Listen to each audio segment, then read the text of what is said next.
자, 이제 7번째 키워드인 알파 세대가 온다에 대해 한번 알아보도록 하겠습니다. 자, 알파 세대인 딸과 함께 생활하고 있는 저는요, 사실 이 챕터를 읽으면서 정말 많은 공감을 했는데요. 저의 실제 사례 이야기도 하면서 한번 진행해 보겠습니다. 자, 순도 100% 디지털 원주민, 이 알파 세대.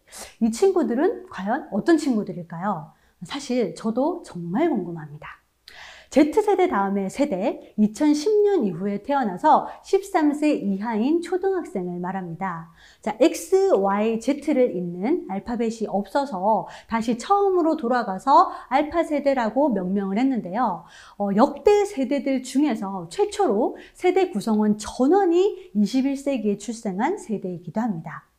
자, 알파 세대는 신세대의 기수인 1981년대생 밀레니얼 세대 부모에게서 태어나서 이전과는 완전히 다른 방식으로 길러졌는데요.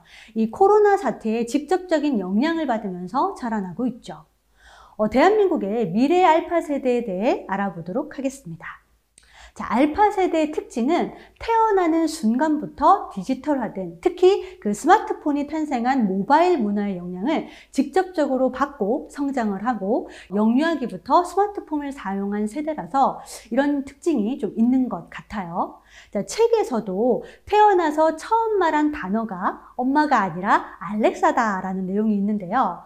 제 딸이 어렸을 때를 한번 생각을 해보면 정말 디지털의 도움을 많이 받았던 것 같아요.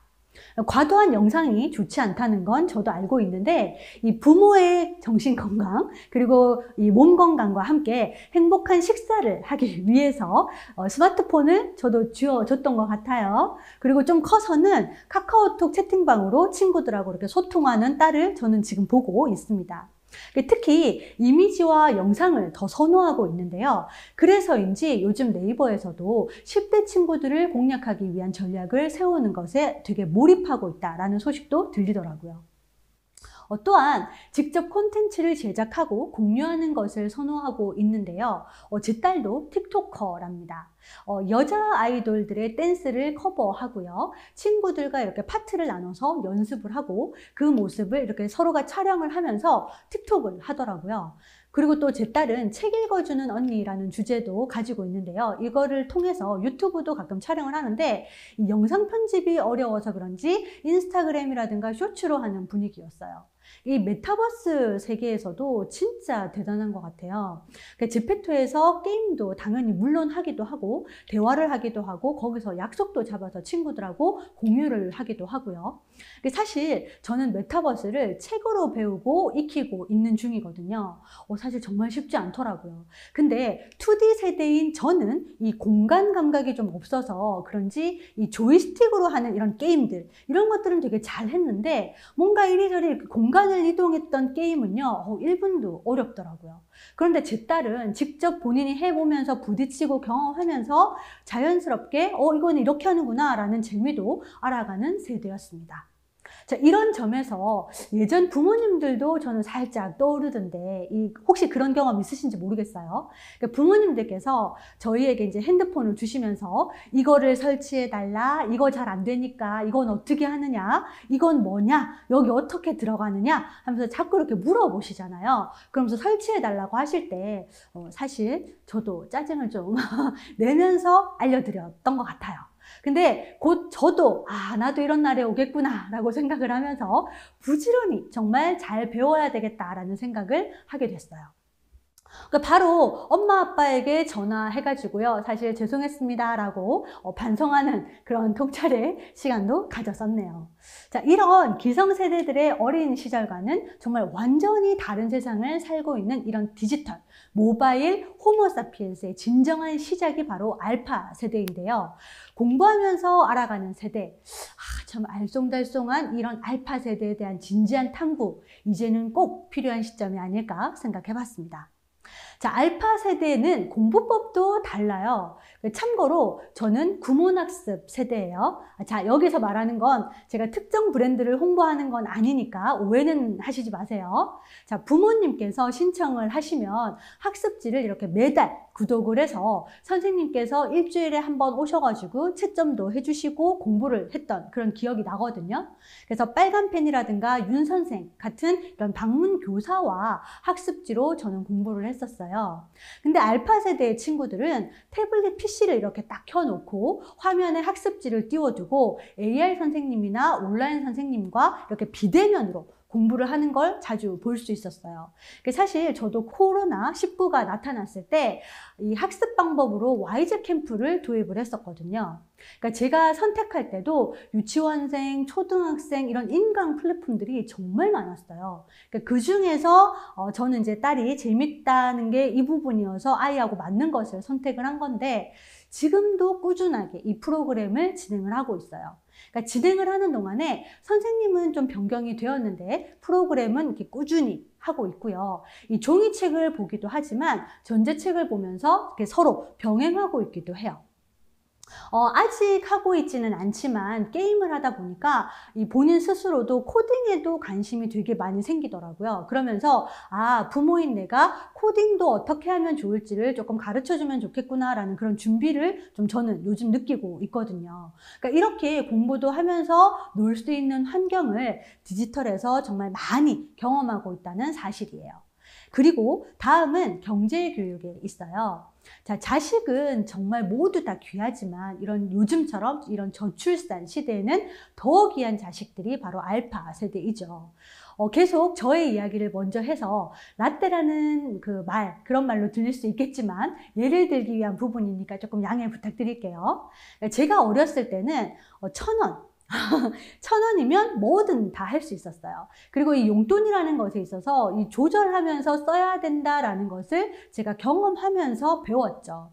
먹고 싶은 거를 처음에 다 먹으면 이제 나중엔 돈이 없었으니까요. 그래서 일주일 용돈을 초기에 다 쓰면 나중에 굶어야 된다. 이런 것들을 실질적인 경험을 통해서 알게 됐어요. 그래서 뭐 사실 용돈이라는 건 늘 부족했거든요. 근데 요즘 알파 세대는 풍족하다라는 것에 되게 익숙한 세대이기도 합니다. 그러니까 각각 이런 집집마다 다 다르겠지만 명절에 이렇게 5만 원권 받는 것도 되게 익숙한 아이들이 많죠. 10,000원짜리 이렇게 한 장 내밀기가 우리 어른들도 조금 약간 그럴 때 있잖아요. 한두 명 정도 있다 보니까 좀 필요한 건 그때그때 이렇게 잘 해결해 주는 부모님들도 요즘은 많은 것 같아요. 저 역시 저희 집에도 이렇게 아이가 한 명이다 보니까 비싼 거는 고민을 하고 왜 필요한지를 좀 같이 의논을 하고 있긴 하지만 약간 적정선의 물건 같은 경우에는 일단 잘 좀 사주는 편이거든요. 그러니까 이런 부분에서 알파 세대는 스스로 이 소비 욕구를 컨트롤하는 방법을 좀 배울 필요성이 있다라고 생각이 들었어요. 그러니까 직접 그리고 또 사장이 되어서 사장의 생리를 체험하는 이 키드 플래너도 늘어나고 있다고 해요. 키드 플래너라고 하는 건 어린이와 사업가의 합성어, 그러니까 말 그대로 어린이 사업가를 뜻하거든요. 자, 이런 현상은 우리나라뿐 아니라 정말 세계적인 흐름으로 가고 있는 것 같아요. 자, TV에서 홍진경님께서 아이에게 경제교육을 하는 영상을 보면서 저도 이제 3학년 아이니까 좀 시작을 해야 되겠다라고 생각을 했었는데요. 일주일 용돈을 얼마를 책정을 할지, 그리고 또 물건 구매할 때 어떻게 활용을 할지 좀 구체적으로 아이하고 신랑하고 함께 의논을 하고 있습니다. 물가 상승을 좀 고려를 해서 적정 금액을 찾아야 되는데 이 적정 금액을 찾는 것도 지금은 좀 쉽지 않더라고요. 자, 이렇게 어릴 때부터 경제교육을 통해서 돈을 잘 쓰고 잘 버는 방법들을 배우는 것도 꼭 해야 되는 그런 사례가 아닌가 싶습니다. 자, 지금 이 사진은 제 딸입니다. 책과 정말 똑같은 삶을 살고 있어서 가지고 와봤어요. 자, 알파 세대가 디지털 원주민 그리고 신인류이기는 하지만 무조건 디지털 세상에서만 노는 것은 아니에요. 자, 가상 공간과 현실 공간을 이렇게 적절하게 잘 배합을 해서 자신들의 놀이 문화를 잘 만들어 가고 있었습니다. 유치원 때 다니던 딸의 절친이 멀리 이사를 가서 자주 못 보는 상황이에요. 근데 정말 책에 나와 있는 친구처럼 저희 딸도 줌으로 대화도 하고요. 놀이도 하고요. 그러면서 관계를 계속 이어가고 있더라고요. 사실 저는 어릴 때 이사를 가면 친구와 이렇게 멀리 떨어져서 연락을 할 수가 없어가지고 당연히 새로 이사 간 곳에서 다시 친구를 만들어야 했었는데 이 친구들은 좀 다르더라고요. 그리고 또 줌에서도 1대1로 대화하는 절친은 따로, 그리고 1대-다수로 놀이하는 베프, 그리고 이런 아주 다양한 관계를 여기면서 여기서도 인덱스 관계와 조금 연동이 되어서 관계를 맺어 가더라는 겁니다. 그리고 메타버스 세계를 몸으로 이렇게 체험을 하면서 즐기고 있는데요. 이 사진을 보시면 놀이동산에서 타는 이런 롤러코스터를 좋아하기도 하지만 요즘 메타버스 카페가 또 따로 있더라고요. 그래서 메타버스 카페에서 타는 롤러코스터도 정말 재밌다라고 하면서 즐기고 있었어요. 그리고 취미 부자이기도 해요.